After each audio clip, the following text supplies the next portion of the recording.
Today's program is brought to you by OTCStockShark.com. For the latest and greatest OTC and Pink Sheets information, sign up for your account at OTCStockShark.com. Thank you for tuning in to TBC Today. I'm Brandon Vincent.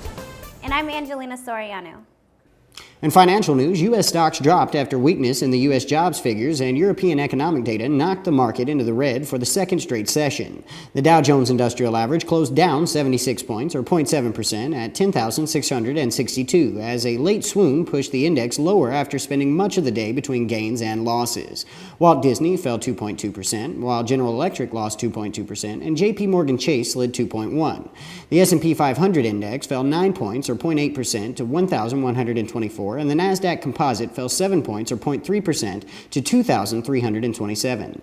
The Dow had been on a roll for September, easily outpacing what had been expected to be a weak month. It was likely due to come back a bit before the month ended. Despite the two straight sessions of declines, the Dow remains up 6.5% for the month.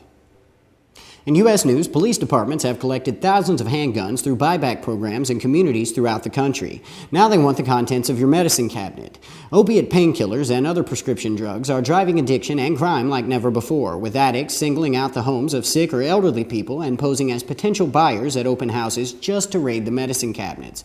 The crimes and the severity of the nation's drug problem have so vexed the authorities that they are calling on citizens to surrender old bottles of potent pills like Vicodin, Percocet, and Xanax. The police will set up drop-off stations at Walmarts in Texas, a zoo in Kansas, a sports complex in Arizona, and more than 4,000 other locations to oversee a prescription drug take-back program. Coordinated by the Drug Enforcement Administration, it will be the first such effort with a national scope. The Take-Back Day is being held as waves of data suggest the country's prescription drug problem is vast and growing. In 17 states, the deaths from drugs, both prescription and illegal, now exceed those from motor vehicle accidents, with opiate painkillers playing a leading role. The number of people seeking treatment for painkiller addiction jumped 400% from 1998 to 2008. In international news, of all the high priests of Russia, few have become more deeply entrenched in power than Moscow's mayor, Yuri Lushkov. He has ruled this city for nearly 2 decades, transforming it from a Soviet wreck into a shimmering metropolis. Barrel-chested and bald, he has seemingly been above reproach for years, despite numerous allegations of corruption, even as his wife has become Russia's richest woman. In a recent article, Mr. Lushkov appeared to criticize the Russian president for indecisiveness, while seeming to call for his predecessor, Vladimir Putin, now prime minister, to return to the presidency. The article touched off the biggest political quarrel Russia has seen in nearly a decade, raising new speculation about the relationship between Russia's two leaders. It has also prompted an all-out attack by the Kremlin-controlled news media against the mayor, which many analysts here say could presage the end of his 18-year reign. If you have a structured settlement or annuity and are not sure if you should sell, then this free structured settlement guide from Client First is for you. Client First showed me how I could customize my settlement my way. This free guide shows you how to get a lump sum and keep your payments, get immediate cash in 48 hours, and much, much more. Now I'm able to buy a home and still keep my payments. Call the number on the screen today for your free Client First settlement guide. Get a lump sum and keep your payment. In health news, malaria appears to have jumped to humans from gorillas, and the parasite may have spread globally from a single gorilla to a single human.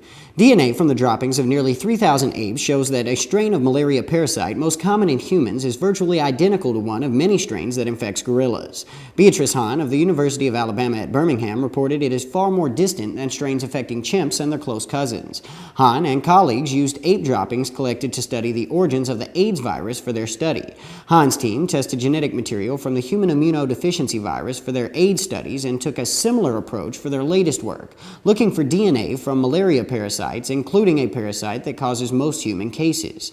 For years, chimps were the chief suspects, but Hahn's data shows that gorillas, and only gorillas, are infected by a species virtually identical on the genetic level to the type that infects humans. In other words, the parasite only has to infect one person or a small group of people before quickly taking a hold and spreading to much of the world. Malaria, which kills an estimated 800,000 people a year, is spread when a mosquito feeds on an infected person and carries the parasite to another human. There is no cure and no vaccine, although drugs can control the infection and help prevent the spread. The findings could eventually have implications for efforts to get rid of malaria completely. In tech news, Verizon Communications CEO said he expects to soon start charging wireless customers based on their internet data usage and introduce new plans with limits. Verizon's move would follow rival carrier AT&T's decision in June to stop selling an unlimited data plan to new subscribers and begin selling two service plans with monthly caps. Verizon Chief Executive Ivan Siegenberg said Verizon Wireless new data plans, which will likely roll out over the next 4 to 6 months, would be different from AT&T's plans, but he didn't provide details. Verizon, the #1 carrier in the United States with 92 million customers, currently charges $29.99 a month for unlimited data. AT&T offers two options for data service. It has its basic plan for $15 with a monthly limit of 200 megabytes of data and a $25 plan with a cap of 2 gigabytes of data. Customers who go over their limits are charged an additional fee.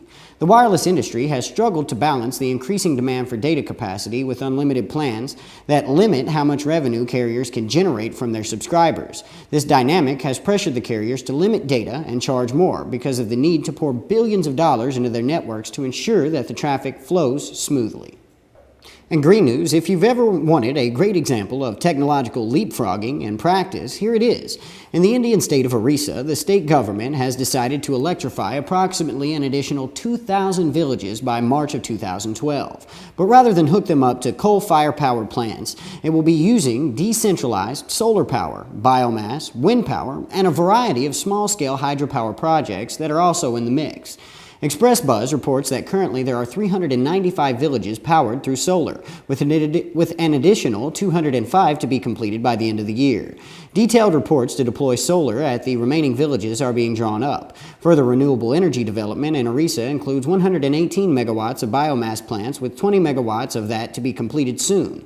Two wind power projects of 150 megawatts in size are in the works, with surveys for 22 more locations underway. Micro, mini, and small-scale hydropower projects are also planned to deliver an additional 300 megawatts.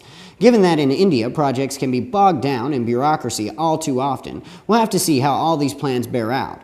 But it's a great example of how in some ways places which don't have any existing electricity infrastructure and already low existing demand actually have fewer hurdles to clear in bringing clean power to people who need it.